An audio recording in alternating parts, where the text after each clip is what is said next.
안녕하십니까. 7시 사업뉴스 장예진입니다. 오늘은 재택근무 야근수당에 관한 소식 전해드리겠습니다. 코로나19가 확산하면서 많은 사업장에서 재택근무를 시행하고 있는데요.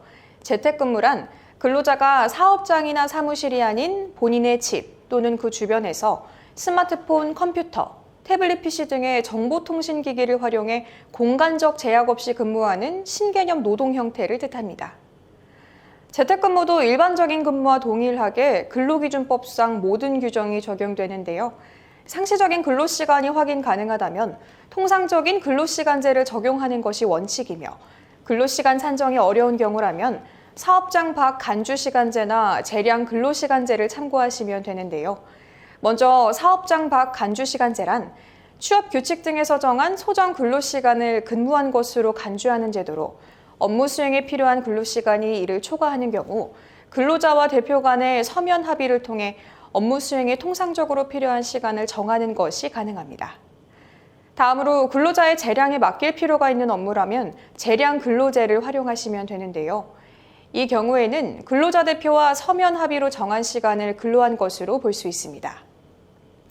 재택근무의 경우 근로시간을 특정하기가 어렵기 때문에 야근수당과 관련해 사업주와 마찰을 빚는 경우가 많은데요.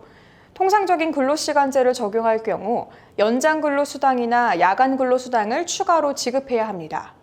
이때 연장 야간 근로에 대한 확인 방식 등을 미리 정해두는 것이 좋으며, 만약 사용자와 근로자 간 합의나 승인 없이 근로자가 자발적으로 근로를 했다면 원칙적으로 사업주는 연장 근로수당을 지급할 의무가 없습니다. 다만 특정 상황에서는 연장 근로수당 지급이 발생하는 경우도 있는데요. 사용자가 지시하거나 묵인한 사정이 있는 경우, 연장 근로가 불가피할 정도로 업무량이 과다한 경우, 사용자가 근로자의 자발적인 연장 근로를 사전에 인지한 정황이 있는 경우, 예외적으로 연장 근로수당을 지급해야 하니 참고하시길 바랍니다. 재택근무는 업무와 일상의 구분이 애매하게 느껴지기 쉬운데요.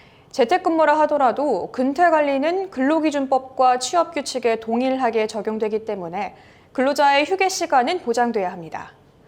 법정 휴게시간과 별개로 육아, 가사 등의 시간을 근로자가 신청한다면 근로자가 신청한 시간만큼 연차 휴가를 부여하거나 휴게시간을 추가로 부여한 것으로 인정될 수 있는데요. 또한 1년 미만의 유아가 있는 여성 근로자가 청구했을 경우엔 1일 2회, 각각 30분 이상의 유급 수유 시간을 보장해줘야 합니다. 오늘은 재택근무 야근수당에 대해 알아봤는데요.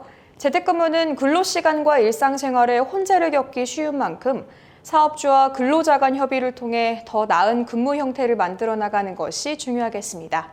저희 7시 사업뉴스에서는 매회 알찬 소식으로 여러분을 기다리고 있습니다. 구독과 좋아요, 알림 설정을 누르시면 사업주님들께 도움이 되는 정보를 받아보실 수 있습니다. 시청해주신 여러분 고맙습니다.